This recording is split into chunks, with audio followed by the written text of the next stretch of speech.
আসসালামু আলাইকুম।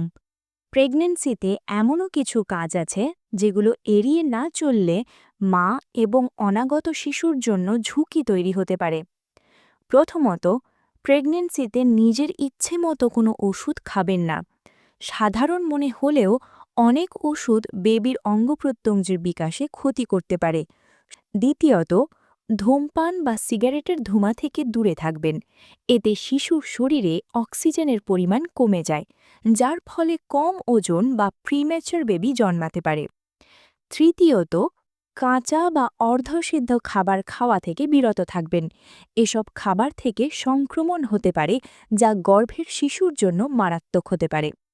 চতুর্থত, ভারী জিনিস তোলা বা অতিরিক্ত কাজ করা এড়িয়ে চলবেন।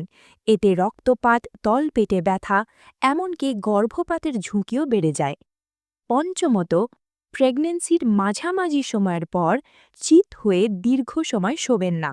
সবচেয়ে নিরাপদ হল বাঁ কাতে শোয়া। ষষ্ঠত, অতিরিক্ত দুশ্চিন্তা ও মানসিক চাপ থেকে নিজেকে দূরে রাখবেন। মায়ের মানসিক অবস্থার সরাসরি প্রভাব পড়ে শিশুর ওপর। সপ্তম এবং সবচেয়ে গুরুত্বপূর্ণ, নিয়মিত ডাক্তারের চেকআপ বাদ দেবেন না। সময় মতো পরীক্ষা করলে যে কোনো জটিলতা আগেই ধরা যায়। মনে রাখবেন, একটি সুস্থ গর্ভধারণ মানেই একটি সুস্থ ভবিষ্যৎ। নিজের যত্ন নিন, নিয়ম মেনে চলুন।